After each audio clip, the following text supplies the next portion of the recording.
Excuse me, sir. What did you do to become wealthy? What's that? What did you do to become wealthy? Got a brother-in-law, rich brother-in-law. A rich brother-in-law? I'm going around Palm Beach asking people what they did to become wealthy. What?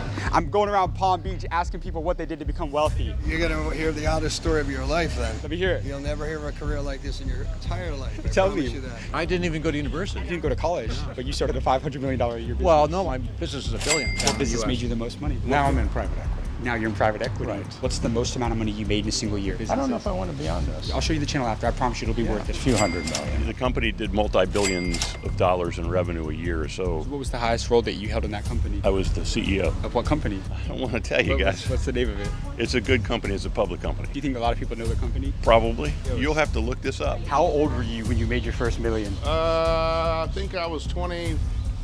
What's the most amount of money you made in a single year? We had a case that resolved for $54 million. 54 million. The one thing I'll leave you with, advice to anyone, it would be if you're going to get rich. You guys, I'm in one of the wealthiest cities in not just Florida right now, but in the entire world. I'm in West Palm Beach, home to over 60 billionaires with a B. And today, I'm gonna be going around the wealthiest areas, the wealthiest part of West Palm Beach to find billionaires and ask them how they built their wealth and how you can become financially free in today's world. This video is about to be insane from start to finish, so stay tuned until the end. With that being said, let's get this video on the way.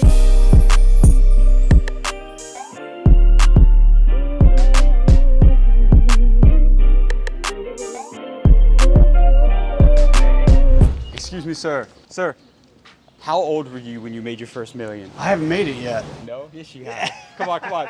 Real quick, I have the biggest business media channel in the world with 12.7 million followers. I interview business owners all over the world for the younger generation. Can I get 30 seconds with you? Recording this? Yeah. Wait, can I get 30 seconds with you? No, I'm going down. That's part of making your first million. What's that? You never have 30 seconds for anybody. Excuse me, sir. How old were you when you made your first million? Thank you. Real quick, yeah. No, real quick. I'm not part of the thing. Real quick. I have the biggest business media channel in the country. I've I know, interviewed that's really the great. owner of the Texans. Wait, how do you know he made the first million and I didn't make it? He looks like money. One advice to an entrepreneur in today's world. They're trying to grow their business. Really don't. All right, man. Have a good one, man. Excuse me, sir. What did you do to become wealthy? So I started one of the biggest. No, we're having a meeting. Sorry. I know. I was talking to him. I wasn't talking to you. We're having a meeting, but thank you. Excuse me, sir. How old were you when you made your first million? Pardon? How old were you when you made your first That's million? a long time ago, son. But what line of business are you Okay, in? pardon, I'm in med tech, but tech? I'm not up for interviews. So I have the Thank biggest you. business media channel in the world. I've interviewed Shaq, the CEO of Nike and 7-Eleven. Can I get 1 minute with you? So as you guys can see, since we're out here in Palm Beach, the wealthiest city in all of Florida, it is not easy to get these people to do interviews. They are private. Some of these people are worth hundreds of millions, billions of dollars, so it's not easy to get them to stop. But remember, the motto stays, no does not mean never. It just means not yet. So we're gonna keep this one rolling and go get a mogul out here in Palm Beach for you guys. Come on. Excuse me, sir. What did you do to become wealthy? What's that? What did you do to become wealthy? Got a brother-in-law, rich brother-in-law. A rich brother-in-law? I'm going around Palm Beach asking people what they did to become wealthy. What? I'm going around Palm Beach asking people what they did to become wealthy. You're gonna hear the oddest story of your life then. Let me hear it. You'll never hear of a career like this in your entire life. I Tell promise me. you that. Tell me right now. I got out of college and I got behind the wheel of a truck and sucked gravel off of rooftops. So on commercial buildings, whether they're 10 stories high, 5 stories high, all over the 5 boroughs of New York, I sucked gravel off of roofs instead of wheelbarrowing and shoveling gravel off. From that, I got into industrial cleaning, power plants, refineries, steel mills, and built a vacuum truck business nationwide and a liquid storage tank business nationwide. So what's the biggest year you had in revenue? What's the most you made in a year? I won't disclose that, but it's public knowledge. I sold to 4 public companies. Wait, so real quick right here. So I have the biggest business media channel in the world. I interviewed like the CEO of Nike, the CEO of 7-Eleven. Could I get 30 seconds? It's for the younger generation. Real quick though, how important was vertical integration? The hardest part in business is people, managing people. Yeah, wait, could we walk with you for 30 seconds? I promise you. Listen, I need to get one interview while I'm out here, man. I've had a rough time today. The old people don't want to do it. So just a couple questions, man. Sure. Now you sold to 4 public companies, so you were dealing with some sharks. What was your secret to sales? How did you get in front of those customers and sell to them ultimately? Knocked on doors cold. Just knocked on doors. No cell phones, beepers, and payphones. So did you have any money when you started the business? No, or zero. Did you ever raise money or borrow any money? Nothing. Nothing. All organically grown. It was just kind of like you got the profits, put it back into the business, and just kept growing it. But what was the best financial decision you made throughout your career? Great question. Betting on myself. Right. Did you come from a rich family? No. So how did you change your family's trajectory? I bought my first vac truck for $180,000. Today they're worth $500 to $600, but I bought it with some money I saved over time and paid it off. And then talk to me about scaling. It's one of the hardest things to do. People will have a great idea, they don't know how to scale and grow it. Don't try to go to 0 to 100, grow 0 to 5 feet, then 10 feet, 15. Take your time. It's a marathon, not a sprint. I could do this all day if you really want me to coach. Don't go for the quick money. Go for building a business that's worth something to many So you people. thought very long term is what you're saying. Yes. You didn't think about instant gratification. Never can. Did you ever lose money? Have to do it for love. You lose money sometimes, yes. Yeah. I've only closed one office out of 40 in my career, but you got to do something that you love. It has to be internal passion. You can't get up every day at 4 in the morning if you don't love it for 30 straight years. Talk to me about customer retention, because a lot of people, they'll get a client, they'll lose them within a couple months. How did you maintain customers for such a long period of time? You got to stay the same person. Don't change. Stay loyal, hungry, and become friends. You never have customers. They become your best friend. Buy them ice cream, buy them hot dogs, and that's how you get somewhere. Did you ever have anybody that doubted you in business? Oh, that's the best people I want to go after. Give me that year. What's the biggest year? You said it was public in terms of revenue. What's the most amount of money you made in a year? Was it hundreds of millions or? Yeah, north of 100. That's all. I got to go celebrate a birthday. Can I get your contact? Yeah. Thank you so Go much, get it. brother. I appreciate it. Reach Sir, out I anytime. really appreciate you, man. Thank you, brother. Excuse me, sir. How old were you when you made your first million? I think I was 25. How'd you make it that early? I was in mortgage banking in San Francisco. So did you own a company or were you just? I did. I started a mortgage company. It was a mortgage bank. How'd you get into that business and why that industry in particular at that Because age? real estate was popping off in California, and the most expensive real estate, well, San Francisco. So Right. that was where we started. So what business throughout your career made you the most amount of money? I would say the legal business, so you're the in law. litigation business. I'm a lawyer. What type of law do you practice? We do personal injury and mass tort cases. So across your firm in terms of revenue, what's the most amount of money you made in a single year? We had a case that resolved for $54 million. 54 million. What happened in that case? It was a personal injury claim for someone who was injured in a car wreck case. It's very competitive in personal injury. There's a lot of people that are competing. How did you build your personal brand and stand out to get those kind of cases to settle for multiple 8 figures? I became an expert at SEO and advertised on the web before it was popular, and that brought in all the cases, and that's how we got it launched. Give us some game right here on marketing and SEO, because again, people can be great at what they do, but no one may know what they do. Don't try to pursue SEO. It's all but dead. Get out there and market yourself on social media. So if you go to Bryce Angel, you'll see on Instagram, Facebook, all those channels, you'll see me on there, and it'll show you what to do. Did you come from a rich family? I do not. So what was your turning point to financial freedom? What made you want to kind of go out there and build a multi-million dollar Starting business? my own company as a young kid. Now you made a lot of money, but a lot of people say it's hard to keep a lot of money. How have you preserved that kind of wealth? You hire financial professionals that can help you manage everything better than yourself, because you need a parent in the situation. So you're all about finding people that are maybe better at the areas where you're lacking. The right? goal is to be the dumbest guy in the room. If you're the smartest guy in the room, you're in the wrong room. So if you found yourself in the room where you're the smartest, you get I'm out gonna of that take the room. exit. My last one for you. Your best sales and negotiation advice as a lawyer. You've been at the table with some hitters, closing a $50 million settlement. What's your best sales and negotiation advice as one of the most successful lawyers out here in Palm Beach? Don't be prepared to do the deal at the table. Be prepared to do the deal outside the room. What does that mean? It means you walk away. Yeah? And you deal the deal later. You'll Tell me- always get a better deal if you leave it on the table and walk away. Can you tell me a quick story about a time when you had to walk out of a room and maybe it was a hard decision, but you had to make it for the long term of your success? When you have $30 million sitting on the table, they're offering you that to sell the case, and you say no, and we're leaving, and you grab your client and you walk away. So you're not about instant gratification. No. You play the long game. in The longer business. play pays better. I love that, man. You got amazing advice, man. Thank you you. so much for your Good time. to What's see your you. name? Bryce Angel. Yep. James Dumlin. You guys, we just interviewed the owner of one of the biggest law firms out here in Palm Beach. He's from Atlanta, but he just gave you guys some incredible advice throughout that entire interview. My favorite part is when he talked about when he negotiates, he had $30 million on the table, but he didn't settle. He said he walked out of that room and he walked away and he ends up closing what? A $50+ million settlement. Crazy good interview out here in Palm Beach. We got to keep this one rolling and go get another one, you guys. Come on. Excuse me, sir. How old were you when you made your first million? Love this guy. Come on. We're gonna get him, bro. Come on. Sir, how old were you? Could you give me one advice to a new entrepreneur in today's world? They're trying to grow a business like you. No, I sold my business. For how much? Excuse me, sir. How old were you when you made your first million? Who wants to know? I started one of the biggest business media channels in the entire world, where I go all over the world interviewing the most successful business owners for the younger generation. Wanted to know if I could ask you a couple questions for 1 minute real quick. I like to remain kind of quiet. Yeah? Yeah. What line of business were you in? Look, fellas, I don't know who you are and I don't know where this is going to go. Yeah. So I'm not Real quick, excited to. I just want to show you real quick, just that way you can kind of get an idea. This is my channel right here. So you see I do stuff. So we go all over the world and just asking people some questions on how they made it for the younger generation. We've got 5.4 million followers on Instagram.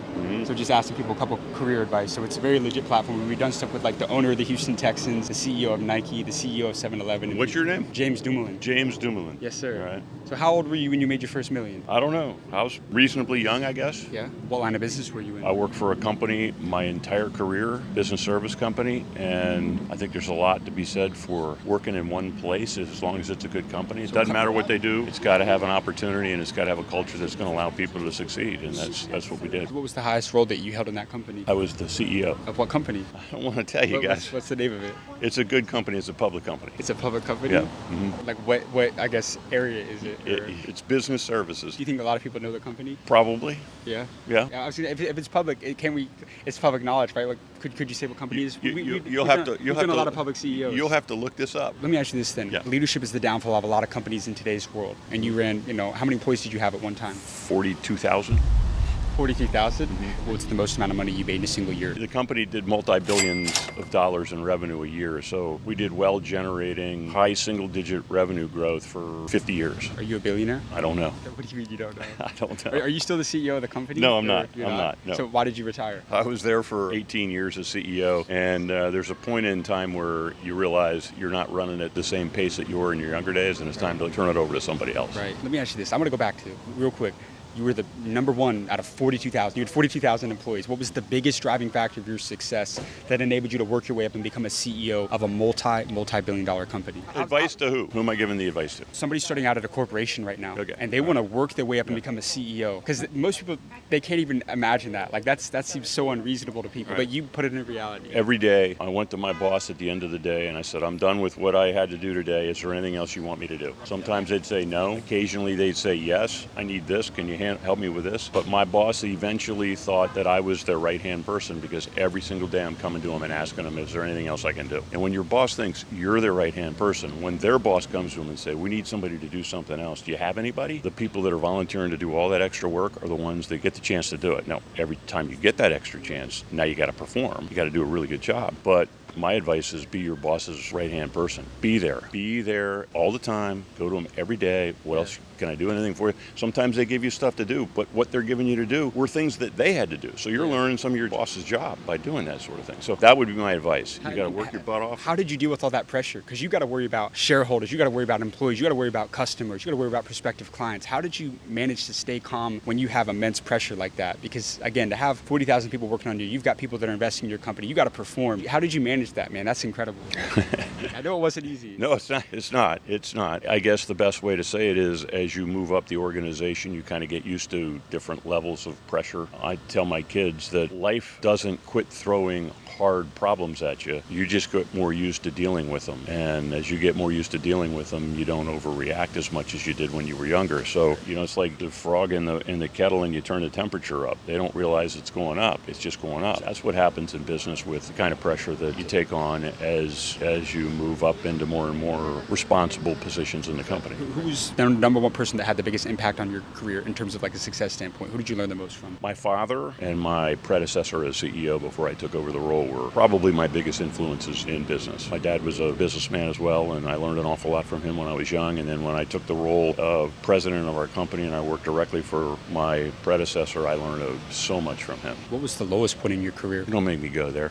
Let him know, though. I got to run, all right? Give me that last one, because I think that adversity helps people to get them to understand. I mean, anybody who spends a career in business has more problems that you deal with than you do upside. What was your name, sir? I'm Scott. Scott, last name? I'm Scott. Scott, thank you, sir. I appreciate you. Guys, we just interviewed a billionaire out here in Palm Beach. He wouldn't say who he was or what company he worked for, but we looked him up and his net worth is over $12 billion. Guys, Palm Beach has been crazy. We're headed right now to go get our next interview. But before we do that, I want to give to you guys one of the best pieces of advice that I've ever received while running this channel. And it's that if you don't own your online presence as a business owner, you don't own your business. And what you have to understand is that But today, your website is the first thing that your customers ever see. But let's be real, building one can be overwhelming. And a lot of entrepreneurs waste their time and money trying to piece one together. And that's why I love Odoo, because they have a website builder that makes it crazy simple to launch your own beautiful site. Literally, all you have to do is answer a few questions, drag and drop your content, customize your pages, and you've got a real professional website ready to go. You don't need any tech skills whatsoever or even a designer. And you want to know the best part? You can build your website completely free with hosting and even a free custom domain for your first year. So if you're serious about building your brand, then check out Odoo today. All you have to do is go down to the link in the description of this video to try it out for free. And with that being said, let's get back to these interviews. Sir, how old were you when you made your first million? 42. And what line of business were you in? Industrial equipment, sales, service, rental, generators, that type of thing. Did you own a company? I've owned a couple, Canada and in here. What business made you the most money? The business I'm running right now. What is it? Well, it's a business that sells generators across the U.S. and heavy equipment. What's the most amount of money that you've made in a single year? 500 million. $500 million. What happened that year you did 500 mil? That's incredible. Oh, it was just order intake. How did you scale from 8 to multiple 9 figures to do $500 million in a single year? It was just a couple of key customers that locked in on some very strong orders for us. And AI is driving a lot of my business in the data center business. Like I supply generators to data centers all over the world. So you like AI? AI is huge. It's like the industrial revolution right now. How can somebody leverage AI in their business right now? Because a lot of people hear artificial intelligence, they think that's a whole different conversation. Yeah. Leveraging AI from an intelligence standpoint in my business operation, that's the difference. But what's fueling my business is the surge that AI has on data centers. You do an AI search versus a Google search, it's 10x. So that just drives added demand for standby power for data centers, and it's just base load energy as well. How did you get into this business? It's a very niche and very specific business. Everybody thinks that. No, I'm very diversified. I've been in oil and gas. I'm in commercial vehicles and things of that nature. I do a lot of different things. So I got a lot of geographical diversity, and I've got a lot of sector diversity. I got a lot of guys that like to do the right thing for our customers. Right. Did you come from a rich family? No. You didn't? I was a mechanic. Were your parents wealthy? No. So what was your I didn't even go to university. You didn't go to college, but you started a $500 million a year business. Well, no, my business is $1 billion. You've been at the table with some hitters. What's the biggest deal you ever closed? Probably about a $250 million deal with one customer with one order. Talk to me about your negotiation strategy there. To go and close a $250 million deal, what was your mindset going into that deal? How did you close that deal? Well, first of all, developing a relationship with that client, making sure that he has a sense of trust. He's going to be spending a lot of money and making a big commitment to your company. So a big part of that is making sure that that customer is reassured at every step that when he makes that, because everyone's got choices. Yeah. He doesn't have to do business with me or my company. So I got to make sure that his decision to do business with me is a sound one, and he's reinforced that in that confidence day in and day out, and staying connected with these guys. But whenever you no have surprises. Whenever you have a prospective client that's on the fence, they're leaning towards a no. What's kind of your strategy to get them back over to a yes? Give me a negotiation or a sales tactic that's helped you a lot. I would say it's largely just the relationship building exercise. Whether you take a guy out on a golf course, take him for dinner, take him on a boat for a weekend. You know, there's a lot of ways of developing that trust. A lot of guys use golf courses for doing that. A lot of guys use going fishing or taking them on a holiday. I blend it depending on what the nature of the customer is. Oil and gas guys, they like to go shooting hogs from a helicopter. I mean, every different strokes for different guys. You study your clients, is what you're saying. Yeah, you got to know your demographic. You got to know who you're dealing with. Are you dealing with bankers? You're dealing with guys in major markets like Chicago, Washington, New York. Are you dealing with guys in the oil field down in Midland, Odessa? Two different kinds of clientele, and you got to deal with them appropriately. If I was to wear a suit going in to meet with a guy down in oil and gas down in Midland, Odessa, in the Permian Basin, I wouldn't get a deal done. I dress down for those kinds of environments. That's fascinating. But they spend great money. Nobody talks about that, though. If I'm dealing with a guy in Chicago or New York or Washington, it's a whole different wardrobe. It's a whole different approach. And it's a different environment where I put myself in with that guy to make him feel comfortable. What was your superpower as a business owner? What did you do better than anybody else? Communication. But when you say communication, where do most people struggle? Or what's a communication advice? Transparency. I'd say being available. Like my office door is glass, and it's glass for a purpose. What does that mean? People can see what's going on. When I have my closed door meeting, it's glass. People don't think there's a big conspiracy going on where I'm changing the board or I'm changing key employees. It just makes them feel more comfortable. Yeah. When you go behind a big oak door into a big office in a boardroom, people don't know what's going on. So I want my employees to know that I'm working in their interest as well as my own interest, and just having that transparency. So if there's some change in the company, whether it be a financing change or a strategy or an embarkment on a new growth segment, they are the first to know. They are going to always be the first to know. They're going to hear from me, whether it be through a town hall, I do a fly-in, whatever it may be. What's your name? Yeah, John. John, great to meet you, sir. I appreciate you. Guys, we just got another mogul out here in Palm Beach. He said my business does $1 billion. The amount of wealth that is out here in this city has to be more than any city I've ever been in my entire life. But we got to keep this one rolling and go get another one. Go find some more of this Palm Beach money for you guys. Come on, you guys, let's go. Excuse me, sir. How old were you when you made your first million? What is this for? I started the biggest social media business channel in the entire world where I interview millionaires and billionaires all over the world on their advice to the younger generation. So I've interviewed people like Shaquille O'Neal, Mark Cuban, the CEO of Nike. What did you do to become wealthy? What did I do? I've owned 4 or 5 companies. What was your main business? Started in printing, then got in the display business, then the carton business, all sorts of things. So now I'm in private equity. Now you're in private equity. Right. What's the most amount of money you made in a single year? A few $100 million. I mean, that wasn't a big company. Do you think somebody should start or buy a business in today's world? Definitely buy it. Why? Well, because, it's got a track record. Raising money, like I started with nothing. So raising money becomes very difficult if you're an entrepreneur and a new company. However, if you got a business with a track record, you can go raise money from a bank and then sort of leverage that up to the next deal. Is it possible to buy a business without a lot of capital? Yeah, I mean, but you've got to have your own track record. I was in the consulting business and the banks trusted me and they knew. How did you build your relationships with banks? I did that over a period of 4 or 5 years. Have you ever lost money? Oh, yeah. I sure have. Yeah. But I mean, that's part of the learning process. If you're an entrepreneur, whether you buy a business or you start a business, you're an entrepreneur. You're really in business for yourself at the end of the day. For people that don't understand private equity, how do you make money in private equity? You buy companies. I mean, the private equity model is you buy a company and you use the assets of that company to borrow against those and ultimately pay those off through the cash flow of the business. Among the most successful people that you've met throughout your career, what do they all have in common? I think whether you're a billionaire or millionaire, most guys that get into that status are willing to take risks. That's the bottom line. Were you a big risk taker? Oh, yeah, for sure. What was the biggest risk you took that maybe a lot of people were telling you not to do? My second deal, I leveraged my house, everything, to buy the company. You put everything on the table? I put it on. Why did you do that? I felt very comfortable that I'd be able to... Were there some people telling you not to do it? Oh, for sure. Were you a little crazy? Just a little bit? No, not crazy, but I think, you have to really have a lot of confidence in your ability and yourself. Did you always have that self-belief, or did it come over time? No, I had it. I always had it. What is a lesson about money that banks don't want people to know? I don't know if banks don't want you to know this, but leveraging and understanding the difference between margin and the velocity of cash. Explain that real quick. The Walmart model. So Walmart, they make a little bit, but they turn that cash so fast, they still make a lot of money. A lot of people don't really understand. They tie margin to how good the business ultimately is going to go. They forget the velocity of cash and the velocity of turning cash. Did you come from a rich family? No. Thank you so much for your time. Yeah. How did you change your family's trajectory? What was your turning point to financial freedom? What did you see that made you want to stand out and go? Well, when I bought my first company. The one thing I'll leave you with, advice to anyone. It would be if you're going to get rich, there's a few ways to do it. Maybe you become a CEO of a company, which is pretty hard, but you got to own your own business. That's the way I think you're going to be successful and ultimately make money. How old are you now? 76. You look incredible for 76. Well, Thank you so much. And I'll leave you with this, because you're in private equity. What's the best investment somebody can make in today's world? Right now, the trend is going to be manufacturing in the U.S. Why? Well, because I think we're going to try to onshore, and we're trying to do that more and more, but our private equity firm only buys U.S. manufacturing companies. So you're getting into manufacturing. That's what you would do. That's what I would continue to do. So you can get rich doing that in today's world. Oh, for sure. You got amazing advice. Thank you so much, sir. I really Thank appreciate you. You guys, Palm Beach was incredible. We just found some of the wealthiest people in the entire country. We interviewed several billionaires in this video, but I need you guys to do me a favor, to like and subscribe for amazing content I've got coming every single week, because I'm going all over the world to find and interview the wealthiest and the most successful people for you. And if you are not a member yet of my private entrepreneur community, the School of Mentors, you are missing out. The #1 shortcut to success in today's world. This is from the millionaires and billionaires that I interview. It's mentorship. It's getting in the rooms with and finding the people that you want to be exactly like. The only way to go from point A to point B in your life and your career and your business is getting mentored by the most successful people. So if you want to get mentored for free from the millionaires and the billionaires I interview every single week on this channel, on live Zoom calls where you can ask your questions and learn from and speak directly to the people that I interview, all you have to do is go down to the link in the description of this video to join the School of Mentors, the #1 community for business owners in the entire world. With that being said, I'll see you in the next video.